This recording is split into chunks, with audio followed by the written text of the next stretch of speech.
Malam hari ini kita lumayan seru nih bahas gimana pergerakan di bulan Oktober nih. Dan Nanti tentunya aku ada nanti sharing beberapa data, ya lalu ada sharing sektoral juga. Semoga bisa bantu teman-teman juga. Tapi ya sekali lagi disclaimer, ini semua bukan ajakan jual beli ya teman-teman ya. Hanya untuk edukasi aja nih buat teman-teman sharing-sharing aja. betul. Dan yang pasti nanti Ko Yudi akan share beberapa stok pick pilihan ya Ko ya. Ini yang pasti ditunggu-tunggu ini Ko.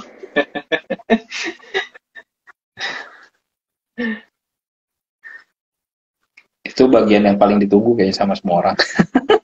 Ya, Biar ini selalu. sudah join Ko. Udah join ya? Boleh Sebentar di aku cek lagi. invite. Ya. Oh iya, oke. Udah nih udah masuk. Nggak bisa unable to join, kenapa tuh ya? Boleh di invite lagi Ko untuk bulininya. Udah Di aku invite ulang cancel tuh. terus di invite lagi ya.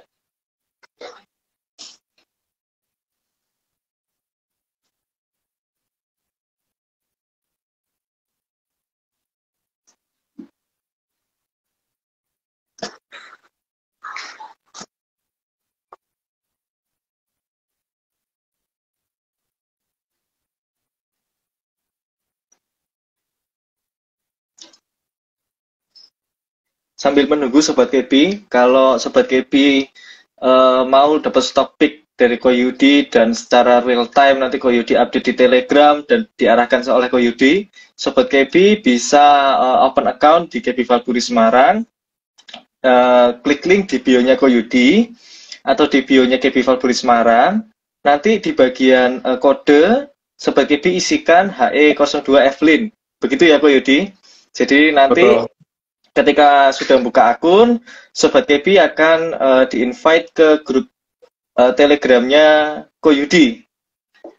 Kurang lebih seperti itu. Ya, Yang akun satu lagi unable to join, kenapa ya? masih enable ya kok? Masih unable tuh.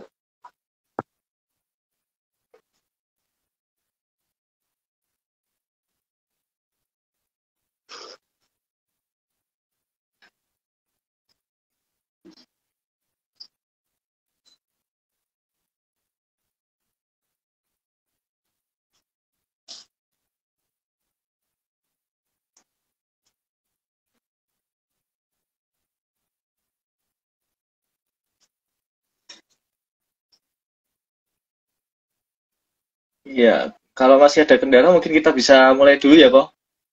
Boleh, kita mulai dulu aja ya. Oke, ya kita berdua aja ini kok, karena ini bulan ini sedang terkendala. Oke, selamat malam Sobat Kebi semuanya. Thank you banget nih.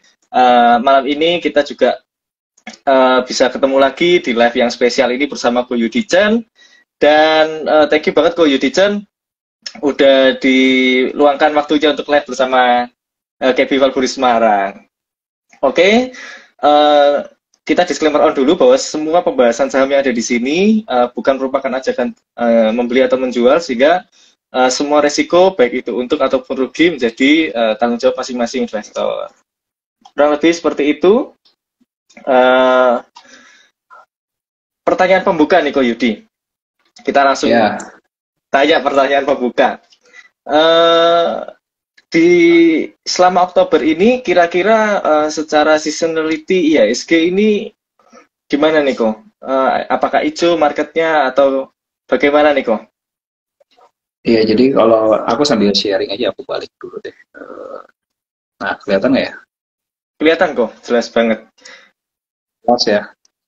Nah, Jelas Ko. jadi kalau kita lihat nih teman-teman, secara 10 tahun terakhir ya, kita bisa lihat di bulan Oktober ini kecenderungan buat IHSG ini cukup kuat untuk berpotensi hijau ya, kurang lebih 78%. Nah, kalau kita lihat pergerakan 2 hari ini, IHSG kita ini udah masuk di area hijau nih, kurang lebih 0,49%. Jadi ya kita berharap aja di bulan Oktober ini cukup baik dibandingkan dengan bulan kemarin, karena memang kalau secara bulan September pun seasonality-nya kecenderungannya adalah merah nih. Jadi udah turun cukup lumayan juga. kemungkinan besar harapannya di bulan Oktober kita bisa mendapatkan market yang hijau. Nah, lalu kalau kita lihat juga secara Dow Jones, di market Dow Jones ini juga secara seasonality di bulan Oktober ini kecenderungannya ini cukup kuat untuk hijau ya. Nah, kalau kita lihat 2 hari terakhir, Dow Jones ini juga udah gain 5,54% nih teman-teman di pergerakan bulan Oktober. Kurang lebih seperti itu sih. Wah, jadi ini bulan Oktober ini bulannya hijau ya kok ya. Amin.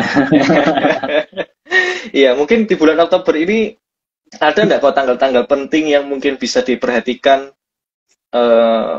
investor untuk ya mungkin untuk wait and see atau apa, atau mungkin ada pengumuman apa gitu kok? Oke, untuk tanggal-tanggal penting mungkin teman-teman boleh perhatiin, biasanya yang umum itu adalah inflasi dari US, inflasi dari Indonesia, lalu suku bunga dari US sama suku bunga dari Indonesia. Nah, mungkin yang pertama kita lihat dulu dari inflasi di Indonesia dulu. Kita lihat nih, inflasi di Indonesia ini kita kemarin udah keluar di tanggal 3 Oktober. Di sini kita bisa lihat 3 Oktober. Inflasi kita ini naik dibandingkan dengan bulan sebelumnya, dari 4,69 naik menjadi 5,95. Nah, inflasi di bulan lalu ini didorong oleh pergerakan dari harga komoditas, yaitu bensin lah ya, kita sebutnya harga BBM salah satunya yang mendorong harga-harga ini menjadi naik. Nah, ini salah satu yang mungkin kita boleh perhatiin. Nah, efeknya apa? Efeknya adalah kemungkinan besar di tanggal 20 Oktober, suku bunga kita ada kemungkinan akan naik lagi, di mana suku bunga kita ini sudah di angka 4,25% nih teman-teman. Di mana bulan lalu udah naik 50 basis point.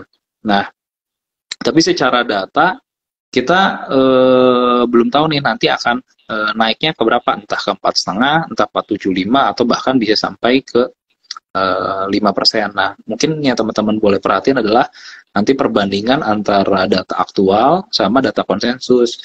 Itu yang teman-teman boleh perhatiin. Jadi tanggal pentingnya ada di 20 Oktober ya teman-teman ya.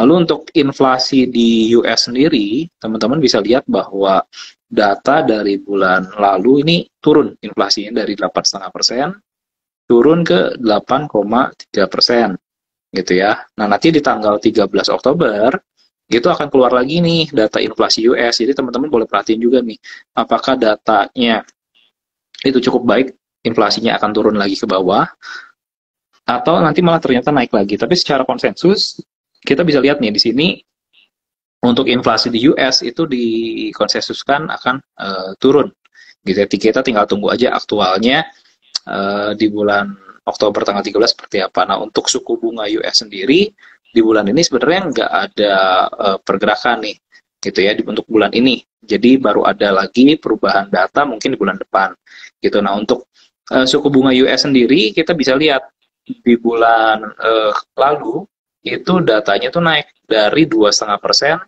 naik 75 menjadi 3,25% nih teman-teman. Nah, itu mungkin dua atau beberapa data penting yang teman-teman harus selalu perhatiin, karena ini cukup penting dan krusial ke dalam pergerakan marketnya kita nih teman-teman. Kurang lebih gitu tuh. Wah, berarti ini arahnya tetap yang tanggal 20 Oktober ya, kemungkinan Indonesia akan naik ya kok? Kemungkinan besar akan naik. Cuma tinggal masalah berapa besar. Karena inflasinya kita kan tadi udah di 5,95 ya datanya. Oke, baik. Mungkin kita bisa lanjut ke chart kali ya kok. Kita bahas chartnya Dow mungkin kira-kira projection-nya, terus chartnya IHSG kira-kira projection-nya akan naik atau turun kok. Oke. Kalau di bulan Oktober ini. Nah, untuk Dow sendiri, kita bisa lihat di sini nih teman-teman. Dow ini dia punya gap di bulan Novemberan. Itu range area gap-nya ini 28.495 sampai 28.902. Nah, di dalam pergerakan di tahun lalu, Dow ini sangat strong bullish-nya ya.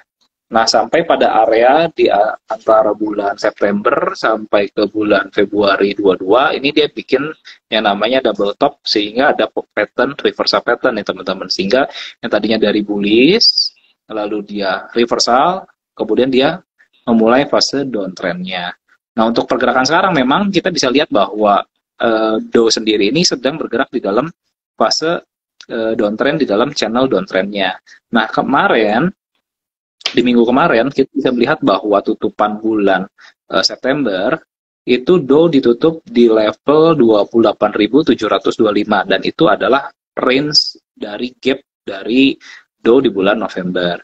Nah, kalau kita lihatin memang meskipun ini baru candle 2 hari ya, ini tampilan aku di sini adalah tampilan dari chart weekly ya teman-teman. Mungkin kalau teman-teman bingung kok beda ya chartnya, karena ini tampilannya weekly, aku kasihnya biar gampang dilihatnya sama teman-teman. Nah, balik lagi sini, kita bisa ngelihat bahwa di sini ada pattern reversal juga. Ini udah pivoting nih. Maka untuk sementara waktu, Dow ini akan bergerak bullish sementara waktu ya. Jadi nggak bullish secara major, tapi secara minor trendnya dia akan kembali bullish. Di mana dia juga sudah bisa menembus resisten sebelumnya nih teman-teman di level 29.600 yang dulunya di sini adalah level support. Di sini sudah ditembus, lalu dia balik. Nah, berarti resistennya ada di sini, dia berhasil tembus dan dia akan memulai fase uptrend atau bullishnya sementara waktu atau minor trend. Dengan target sementara kita bisa lihat arah targetnya sementara ini ada di range angka 31.000. Selama Dow-nya ini masih bisa bertahan di atas 29.600 ya teman-teman ya.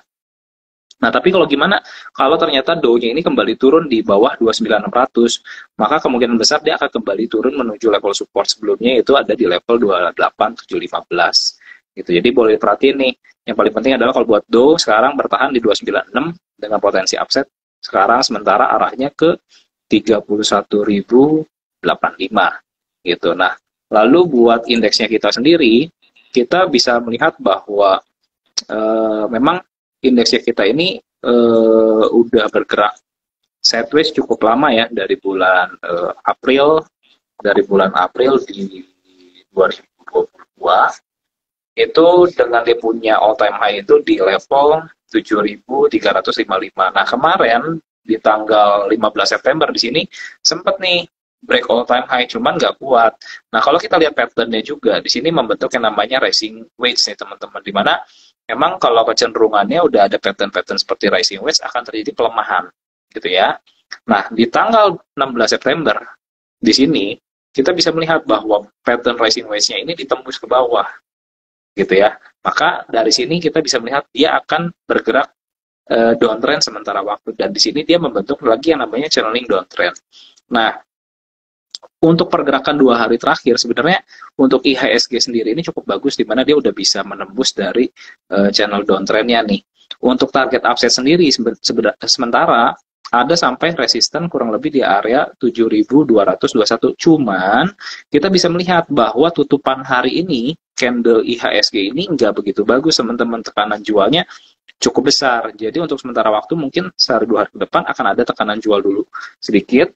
Selama dia masih bisa bertahan di atas level 7.000-an, maka potensi upside-nya masih ke level 7.221, kurang lebih teman-teman seperti itu gitu. Nah, tapi kalau misalkan ternyata dia nggak bertahan di level 7.000 dan kembali tembus di 6926, maka kita bisa melihat bahwa pelemahan yang akan terjadi ini bisa sampai ke level di 6.800-an kurang lebih gitu. Jadi teman-teman boleh berhati-hati kalau misalnya ternyata tembus. Tapi so far kalau kita lihatin dari indikator itu sendiri, MACD-nya ini juga udah mulai bagus, lalu stokastik ini pun udah mulai naik keluar dari area oversold. Mungkin sementara waktu masih akan bergerak ke arah 7.200 untuk minor gitu ya. Jadi kita nggak bisa untuk major, tapi untuk minornya sementara masih arah bullish karena dia udah keluar dari pergerakan downtrend channel, kurang lebih seperti itu. Wah, berarti indeks selama berada di atas 7.000 akan arahnya tetap naik ya kok ya. Kalau dia jebol di angka 7.000 berarti arahnya akan ke 6.800 gitu ya kok. Iya, kemungkinan besar dia akan turun ke 6926 dan bisa turun lagi ke level 6.800-an. Itu yang cukup berbahaya sih. Cuman kita lihat aja, karena kan kita kan di market ini kita harus selalu punya plan A dan plan B. Kalau misalnya ternyata memang sesuai skenario awal bahwa marketnya ini akan kecenderungannya lebih banyak di hijau, maka kita udah prepare. Oh, berarti kita harus siapin nanti sahamnya seperti apa nih. Tapi kalau ternyata berbalik arah, jangan lupa kita pasang yang namanya stop loss dan trailing stop. Kenapa? Supaya nggak menggerus kita punya portofolio begitu besar. Gitu.